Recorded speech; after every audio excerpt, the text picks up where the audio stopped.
Right guys, I'm going to show you a trade, possibly my worst trade of 2024. Not going to lie, I didn't want to make this video. Obviously not fun to make. Pretty ashamed of this trade, but it did happen, so I'm going to show you it.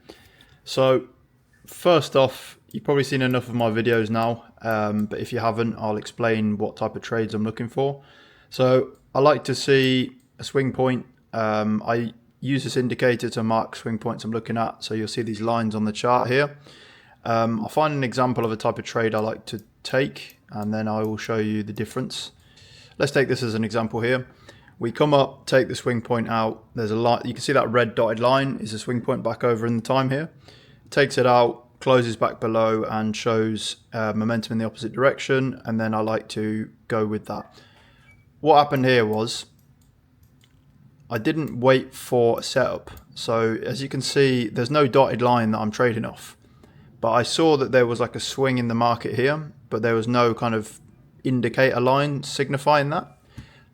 So I used a bit of discretion to get in this trade, which it has worked in the past. It worked here. I did the exact same thing here, and it worked, which maybe is to my downfall. I shouldn't do that, and I got lucky doing it the first time potentially.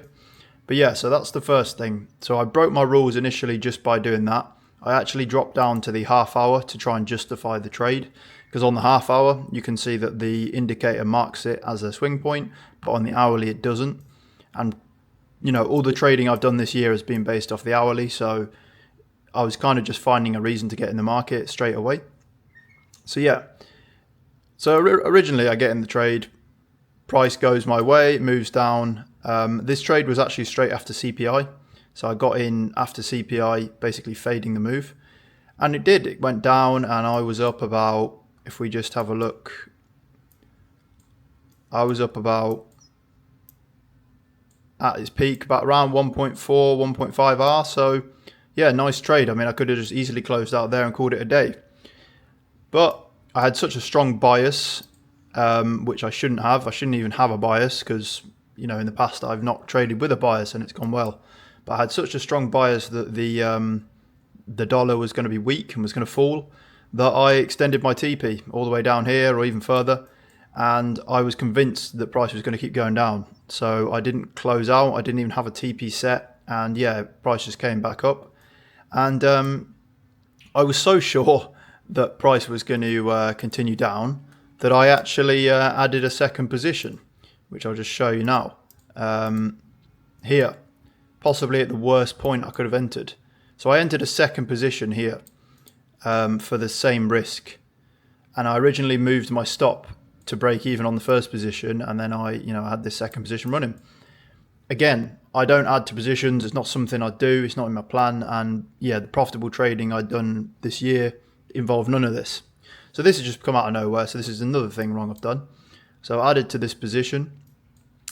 And then price started going against me. And instead of thinking, oh shit, maybe I've got it wrong and the second position's wrong, guess what I did?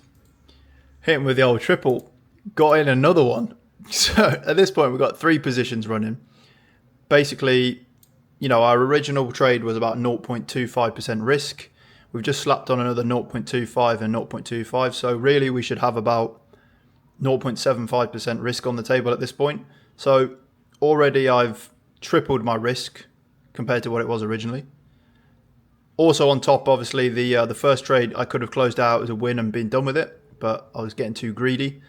And not only this, when I entered this third position, in fact, no, just before I entered the third position, I moved the stop loss of the second position to where the stop of the first position was. And I proceeded to do that with the third position. So now I've got three positions, all with the same stop loss as the original one. So these positions I added after the first one have even more risk on the table than 0.25. So you can see how this just compounded into a disaster. Yeah, by the end of this trade, I was literally praying to God that this trade would work out for me and that I had the right bias. I'm not even joking. I was actually doing that. And yeah, obviously I got punished for this, as you do. And yeah, took the full loss, ended up taking, I believe, over 1% loss on this trade. So yeah, over 4 times the size loss I should have taken on this trade. This trade should have been a win for, I should have made around 0.4% on this trade. And instead I've walked away with over a 1% loss. So crazy scenes.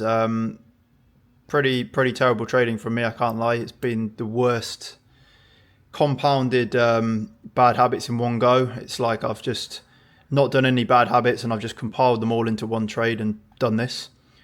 The only thing that's really saved me here is that my original risk was low and that the added risk wasn't that high. If I was still risking my 0.5% or more, I would have blown the account doing this, I think. But yeah, not great, guys. And I can't really justify anything there. It's just purely bad trading from me. Don't get me wrong, this trade did very much frustrate me. And at the start of the week, I'd also taken a loss, actually after just increasing my risk, because I just won a few trades prior and I was back above a threshold where I go back to my normal risk. And yeah, I proceeded to lose, so that already probably annoyed me. Then some stuff in my personal life happened, which, added to the tilt. And yeah, it's easily done, guys. You can easily wipe out all your progress in one trade or even just a week of bad trading. So I'm kind of fortunate in the sense that I've still got the account. We are down we're down like 5.5% or something. It's not good. It's not looking great. It's recoverable, but I need to seriously just take some time off. I'm going to Malaysia soon, flying on Saturday. So yeah, gonna just not be trading for a while now, at least 3 weeks. And I will still be uploading. I'll be uploading content from Malaysia, going to be vlogging and just filming lifestyle stuff. But yeah, going to take a nice break from trading and come back fresh, come back and just return to what I was doing before. I've realised I've been tweaking and playing and adding in little things, and it's like I need to just go back to doing what was working. There was like 2 weeks where the news was making the market move a bit crazy and I was starting to take a few losses, and then that made me just start changing things.